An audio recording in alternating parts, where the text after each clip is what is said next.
مسافر کے روزوں کے احکام سے سلسلے کے اندر جاری تھی، اور اس بات کو بیان کیا گیا تھا کہ ہر وہ شخص جس پر شرعی مسافر کا عنوان صدق آتا ہے، جس کے لیے 4 رکعتی نماز 2 رکعتی نماز میں تبدیل ہو جاتی ہے، اس کے لیے روزہ ساقط ہو جائے گا۔ اور پھر اس کے بعد اس بات کو بیان کیا گیا کہ وہ کون سے اوامر ہے، وہ کون سی شرائط ہے جو کسی مسافر کو شرعی مسافر کے حکم پر تبدیل کر دیا کرتی ہے۔ 8 شرائط تھی۔ سب سے پہلی شرط اس بات کا بیان ہوا کہ وہ شخص کہ جو اپنے شہر کے باہر سے، جہاں اس کا شہر کا اختتام ہوتا ہے، وہاں سے جس بھی مسافرت پہ روانہ ہو رہا ہے، واپس شہر میں داخل ہونے تک اس کا سفر 44 کلومیٹر یا 28 مائلز بنتے ہو۔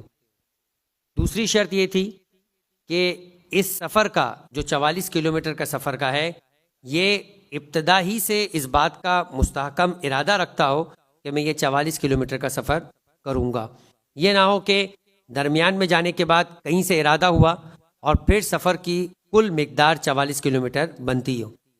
تیسری بات یہ تھی کہ راستے میں کہیں بھی وہ اپنے اس سفر کے ارادے سے متردد نہ ہو جائے اور سفر کے ارادے سے پھر نہ جائے۔ چوتھی شرط جس کا تذکرہ کل یہ ہوا کہ اس سفر کے درمیان وہ اپنے وطن سے یا اس جگہ پر کہ جہاں بھی وہ رک رہا ہے 44 کلومیٹر سے پہلے، وہ 10 دن کے اقامے کی نیت کر کے وہاں رکنے کا ارادہ نہ رکھتا ہو، جس کا بیان ہو گیا کہ اگر وہ شارجہ سے نکلتا ہے اور دبئی تک جانے کا اس کا جو سفر ہے وہ 15 کلومیٹر ہے، واپس بھی آئے گا تو میکسیمم 15 اور 15 30 کلومیٹر ہے، 44 کلومیٹر نہیں بنیں گے، لیکن دوبارہ شارجہ سے آنے کے بعد اس کا عجمان جانے کا ارادہ ہے اور وہاں بھی وہ 15 کلومیٹر جانے اور آنے کا ارادہ رکھتا ہے۔ دونوں اگر حد مسافت کو جمع کیا جائے تو ٹوٹل 60 کلومیٹر بنتا ہے، جو 44 کلومیٹر سے زیادہ ہے، لیکن درمیان میں چونکہ وہ شارجہ میں مقیم ہے، اس کی اقامت گاہ ہے، یہیں پر وہ رہائش رکھتا ہے، تو لہٰذا اس کا سفر بریک ہو جائے گا اور یہ کلی طور کے اوپر 44 کلومیٹر کا سفر نہیں کہلائے گا۔ 5ویں شرط جس کا کل بیان ہو اور وہیں جا کر گفتگو ہماری رکی اور بڑی اہم شرط تھی کہ سفر معصیت کا سفر اور گناہ کا سفر نہ ہو، اور یہ ہماری عادی زندگی میں جو ہماری نارمل لائف ہے، اس کے احکام وہاں بھی بہت زیادہ جو ہے وہ اثر انداز ہوتے ہوئے نظر آتے۔ مثلا ایک بات یہ تھی کہ اگر وہ بیوی ہے تو اپنے شوہر کی اجازت کے برخلاف، اگر شوہر نے اجازت نہیں دی ہے کہ وہ سفر اختیار کرے، اور پھر چاہے وہ کوئی نیک ارادے کا سفر ہی کیوں نہ ہو، لیکن اگر وہ شوہر کی اجازت کے بغیر اپنے گھر سے نکلی ہے تو سوائے حج کے سفر کے، جو کہ واجب سفر ہے جس میں اسے شوہر کی اجازت کی ضرورت نہیں ہے، باقی تمام سفر جو کہ مستحب ہوں گے یا مباح ہوں گے، ان سفر میں نکلنے کے لیے اسے اپنے شوہر کی اجازت لازمی ہے، چاہے وہ پڑھائی کا سفر ہو، چاہے وہ اپنا کوئی جاب کرنے کے اعتبار سے سفر ہو، کسی سے ملاقات کے لیے، کہیں دعوت میں جانے کے لیے، یا حتیٰ کہ زیارت کا سفر ہو۔ ان تمام سفر میں نکلنے کے لیے پہلے اسے اپنے شوہر کی اجازت چاہیے۔ شوہر کی اجازت کے بغیر کا سفر گناہ کا سفر کہلائے گا، اور گناہ کے سفر میں اس کو اپنی نماز بھی پوری پڑھنی ہے اور روزہ بھی رکھنا ہے۔ دوسری اس کی جو مثال بن سکتی ہے وہ ان جرنلی میاں بیوی کے رشتے سے بڑھ کر ہر وہ فرد جب دنیا میں آیا ہے کہ چوتھے امام زین العابدین علیہ افضل الصلاۃ والسلام، اللہم صلی علی محمد وعلی محمد،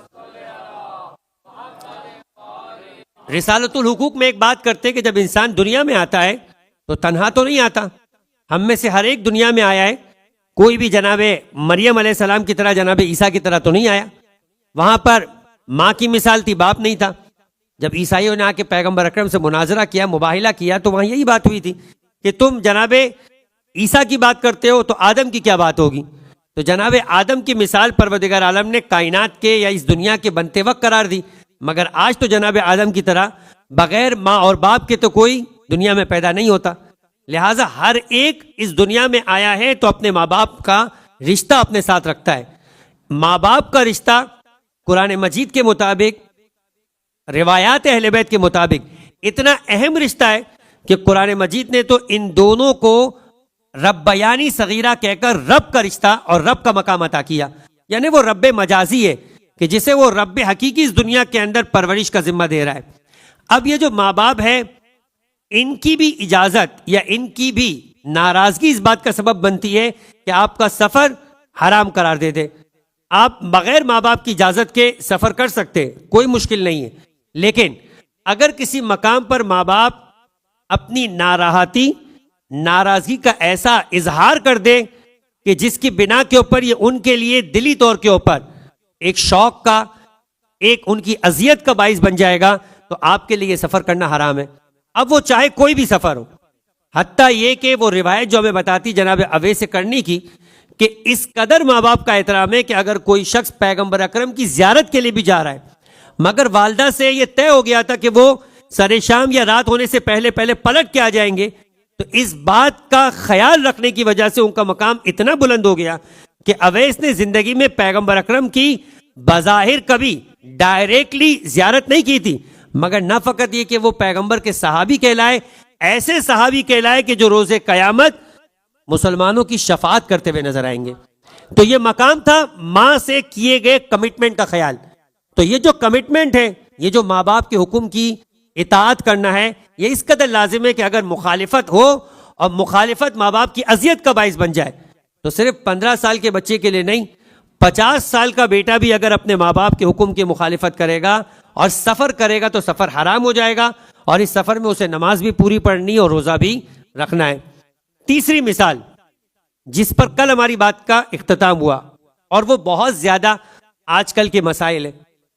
عام طور پر مومنین اس کو سننا بہت پسند کرتے ہیں کہ جب بات یہ کی جاتی ہے کہ مومنین کی مدد کرنی چاہیے، مومنین کے کام آنا چاہیے، یہ بہت اچھی بات ہے، اس کے اوپر کوئی شک ہی نہیں ہے کہ مومن، یعنی چوتھے امام کی روایت ہے کہ پروردگار عالم کی اطاعت کے بعد دوسری اہم ترین نشانی کسی مومن کی جو ہے وہ مومنین کی مدد کرنا اور مومنین کے ساتھ تعاون کرنا ہے.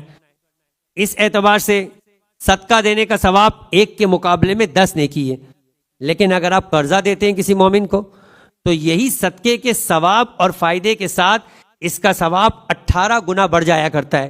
یعنی صدقے دینے سے زیادہ ثواب کسی مومن کو قرضہ دینا ہے. لیکن جہاں قرض دینے کے اعتبار سے اتنی تشویق دلائی گئی ہے، وہ قرض کی ادائیگی کے اعتبار سے تو وجوب کی بات کی گئی ہے. قرض دینا مستحب ہے، قرض کو ادا کرنا واجب ہے. جس طرح سلام کرنا مستحب ہے، سلام کا جواب دینا واجب ہے. حتیٰ یہ کہ قرض کی ادائیگی اتنی شدید ہے کہ آغا دستگیر شیرازی اپنی کتاب گناہ کبیرہ میں روایت نقل کرتے کہ پیغمبر اپنے اصحاب کے درمیان بیٹھے ہوئے تھے اور جبرائیل نازل ہوئے، اور آنے کے بعد کہا کہ آپ اپنے مجمع سے مخاطب ہو کر کہیں کہ جو کوئی بھی مسجد نبوی میں بیٹھا ہے وہ مسجد نبوی سے نکل جائے، اگر اس کی گردن پر کسی مسلمان کا یا کسی بندے کا حق واجب ہے، کیونکہ جب تک وہ اس حق کی ادائیگی نہیں کرے گا پروردگار عالم کہتا ہے کہ میں مسلسل اس پر اپنی لعنت کرتا رہوں گا. یعنی وہ مسجد میں بیٹھا ہوا ہے مگر خدا کی لعنت کا حقدار بن جائے گا اگر وہ اپنے بندہ مومن کا قرض ادا نہیں کرتا اور جو اس کا حق اس کی گردن پر ہے اس کو نظر انداز کرتا ہے. ایک درہم کے ادا کرنے کے سلسلے میں روایت بتاتی ہے کہ مستحب 70 حج ادا کرنے سے زیادہ ثواب ایک درہم کی ادائیگی ہے. اب اگر کوئی قرض کا جس کے ساتھ ٹائم طے ہوا وہ لینے کے لیے آ رہا ہے اور آپ بہانے سے سفر کے لیے نکل جاتے ہیں تو فرمایا کہ یہ سفر بھی آپ کا حرام ہے، اس سفر کو بھی کرنے میں آپ گنہگار ہیں اور آپ کی نماز پوری ہوگی اور آپ کو روزہ بھی رکھنا ہوگا. ایک اور مثال آج جس کے بعد آج یہ والی شرط کا بیان مکمل ہو، اور وہ بہت اہم شرط ہے. روایت ہمارے ملتی ہے پیغمبر اکرم حضرت محمد مصطفیٰ صلی اللہ علیہ وآلہ وسلم، اور روایت کا عنوان ہے تقسیم الساعات. بڑی اہم روایت ہے. عام طور پر کبھی کبھی ہمارے یہاں پہ میں جس کو عنوان دوں خشک مزاج عبادت کرنے والے مومنین، یعنی وہ یہ سمجھتے ہیں کہ عبادت اس بات کا انعام ہے کہ انسان مسجد میں نظر آئے، قرآن مجید اس کے ہاتھ میں ہو، پیشانی کے اوپر محراب کا نشان ہو، ہاتھ میں تسبیح ہو، تو یہ عبادت گزار ہے. یعنی دین سے معنی عبادت لینے کے بجائے اپنے مزاج کے مطابق جو عبادت کا مفہوم بنایا ہوا ہے اس کو دوسروں کے اعتبار سے مقابل کرتے ہوئے نظر آتے ہیں. وہ جو مولا کائنات کے دور میں بھی ایک بڑی مشہور مثال ہے کہ مولا کائنات کو آ کر کسی نے ان کی خلافت کے دور میں کہا کہ مسجد کوفہ میں رجال الحق بیٹھے ہوئے. وہ رجال الحق یعنی علی جیسے عبادت گزار کو یہ ایک امپریس کرنے کے لیے کوفے والوں نے گروہ کا نام بنایا رجال الحق کا. کیا ہے ان رجال الحق کی صفت؟ کا وہ 24 گھنٹے مسجد میں بیٹھے رہتے، رات کو جاگ کر عبادت کرتے، دن میں روزہ رکھتے، شب زندہ دار. کا پھر مولا کائنات نے سوال کیا اور علی جیسے پر ہی یہ سوال جچتا تھا. فرمائے کہ وہ اپنی معاش کے لیے اور اپنی گزر اوقات کے لیے کیا کرتے؟ کہا کہ لوگ دے دیتے تو شکر کرتے ورنہ صبر کرتے. تو علی ہی یہ کہہ سکتے تھے کہ فرمایا کہ کوفے کے گلی کے کتے بھی یہی کرتے. مثال دیکھیں مولا کائنات نے کہا ملائی کہ جسے وہ عبادت گزار نہیں رجال الحق کہہ رہے ہیں، اور علی کی نگاہ میں ان کا ٹائٹل کس کے برابر ہے؟ کون ہے؟ اب دیکھیں کہ دین کس انداز کے انسان کی زندگی کے اوقات کو چاہتا ہے. تقسیم الساعات رسول اللہ صلی اللہ علیہ وآلہ وسلم فی صوف ابراہیم علی العاقل ما لم یکن مغلوبا علی عقلہ ان یکون لہ 4 ساعات. فرمایا ایک عاقل جس کی عقل مغلوب نہ ہو جائے، وہ گویا خپتی نہ بن جائے، اس کو آسان سی مثال میں بات کی جائے تو اس کو اپنے دن کو یعنی 24 گھنٹے کو 4 حصوں میں تقسیم کرنا چاہیے. کیسے؟ فرمائے ساعت یناجی فیہا ربہ عز وجل. 1 گھنٹہ ایسا ہونا چاہیے کہ جس میں وہ اپنے رب کے ساتھ مناجات کرے، عبادت کرے، دعا اور زیارت کا اور اس طرح کا سلسلہ ہو. ساعت یحاسب فیہا نفسہ. 1 گھنٹہ ایسا بھی ہونا چاہیے یعنی کچھ وقت ایسا بھی ہونا چاہیے جس میں وہ اپنے نفس کا محاسبہ کرے. اب یہ اس رائج عبادت سے ہٹ کر ہے.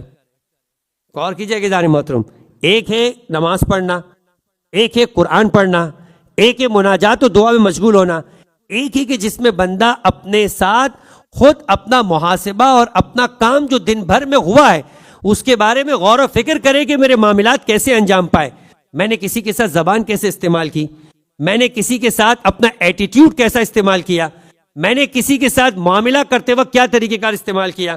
فرمایا ساعت یتفکر فیما صنع اللہ عز وجل. ایک ایسا وقت بھی ہونا چاہیے کہ جس میں وہ اس بات پہ غور و فکر کرے کہ پروردگار عالم نے ان موجودات کو جو دنیا میں خلق کیا ہے وہ کس انداز سے کیا ہے، یہ معرفت رب کے لیے ہے. اور آخری فرمائے ساعت یخلو فیہا بحظ نفسہ من الحلال فإن ہذہ الساعۃ عون لتلک الساعۃ واستجمام للقلوب وتوزیع لہا.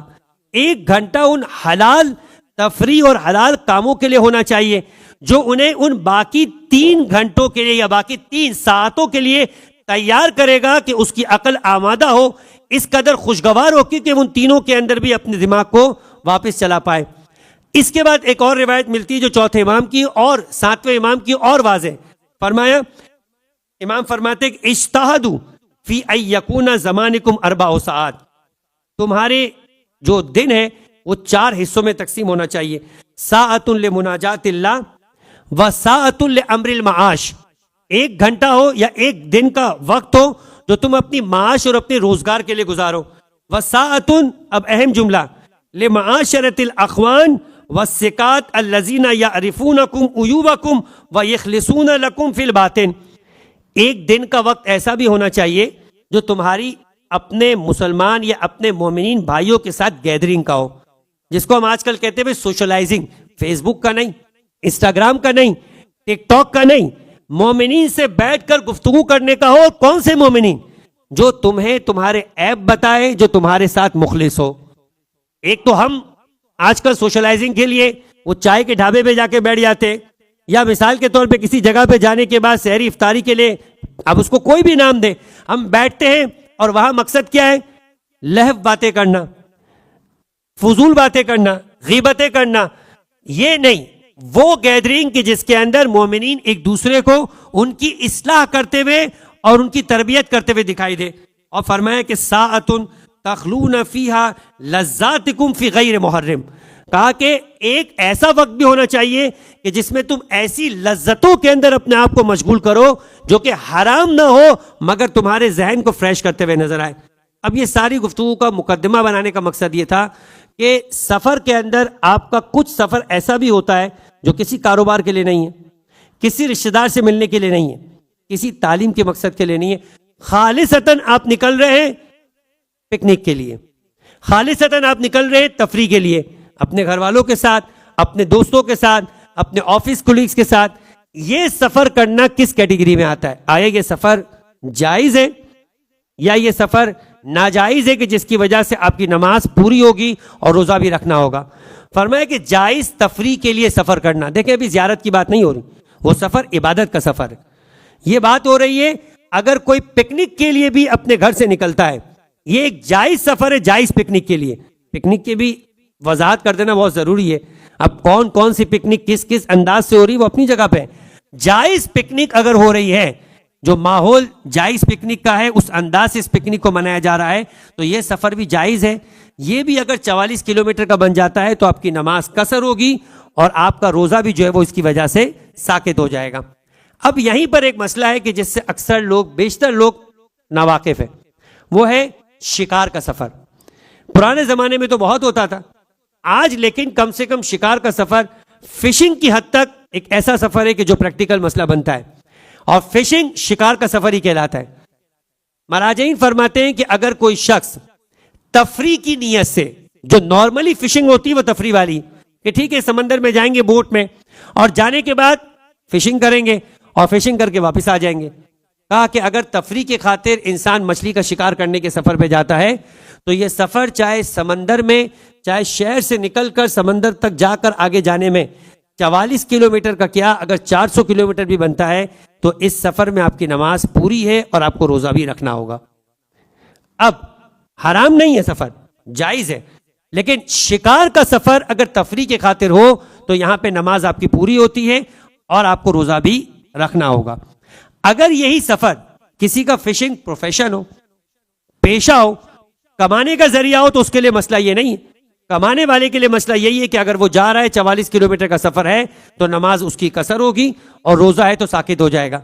لیکن اگر شکار کی تفریح کی غرض سے ہوگا تو اس کا جاتے وقت سفر اپنا جو ہے وہ نماز اس کی پوری ہوگی اور روزہ بھی اسے رکھنا ہوگا. اب اس کے بعد ایک مسئلہ بیان کر کے یہ گناہ کے سفر والا مسئلہ مکمل ہو جائے. جب بات ہو رہی تھی کہ آپ گناہ کا سفر کر رہے، چاہے قرض سے بچنے کے لیے سفر کر رہے، چاہے مثال کے طور پہ یہ والی مثال ہے کہ آپ مچھلی کے شکار کے لیے جا رہے، آپ گئے، میں نے آپ سے کہا چاہے آپ 400 کلومیٹر چلے جائے آپ کی نماز پوری ہے اور آپ کو روزہ بھی رکھنا ہے. لیکن جب آپ واپس آ رہے تو اب تو آپ مچھلی کا شکار کرنے نہیں آ رہے، اب تو اپنے گھر پلٹ کے جا رہے. قرض سے بچنے کے لیے آپ جا رہے تھے تو یہ آپ کے جو قرض سے بچنے کا سفر تھا یہ جاتے وقت تو یہی تھا، مگر واپس آتے وقت کا سفر اپنے گھر لوٹنے کا سفر ہے. اگر یہ واپس پلٹنا اکیلا 44 کلومیٹر بن جاتا ہے تو اب آپ کی واپسی میں نماز قصر ہوگی، اور اگر واپسی میں روزے کا وقت آ جاتا ہے تو اب آپ کا روزہ بھی ساقط ہے جب تک کہ آپ اپنے شہر میں واپس نہیں پلٹ جاتے.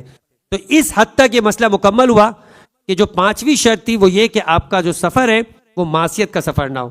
یہاں پر ہو سکتا ہے کہ کوئی سوال کرے، سفر معصیت کا نہیں، العیاذ باللہ، یعنی یہ بہرحال وہ چیزیں کہ جو آج کل ہو رہی. ماہ رمضان کے اندر بھی ابھی مسجد زہرا میں جو جمعے کا خطبہ ہو رہا تھا تو ماہ رمضان سے قبل استقبال ماہ رمضان میں وہاں پہ خطبہ دینے والے خطیب بزرگ نے اس بات کو بیان کیا کہ لوگ ماہ رمضان میں بھی سحری کے اوقات کے اندر ایسے کاموں میں مشغول رہتے ہیں جو عام دنوں میں بھی حرام ہے، اور اگر ماہ رمضان کے اندر یہ کام ہو رہا ہو تو جس طرح سے ماہ رمضان میں کسی نیکی کا ثواب بڑھ جاتا ہے تو گناہ کی سزا اور عقاب بھی بڑھ جایا کرتا ہے. اس لیے کہ خدا کے مہینے میں، پروردگار عالم سے منسوب مہینے کے اندر انسان اس کی عزت، حرمت اور اس کی مہمان نوازی کا خیال نہیں رکھ رہا. کہا کہ انہی دنوں کے اندر ڈومینو کھیلا جاتا ہے، نعوذ باللہ، کارڈز کھیلے جاتے ہیں اور دیگر اس طرح کے حرام کام.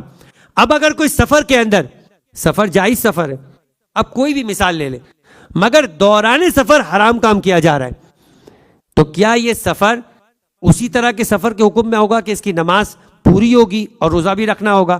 یعنی شریعت میں اس کو مسافر شرعی نہیں کہا جائے گا.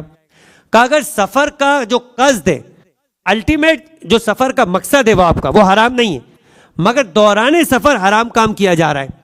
جیسے میں نے مثال دی کہ خدا نہ خواستہ آپ اس دوران سفر یہ غلط کام کر رہے ہیں کہ کوئی گانا سن رہا ہے تو حرام کام ہے، لیکن اس کی وجہ سے آپ کا سفر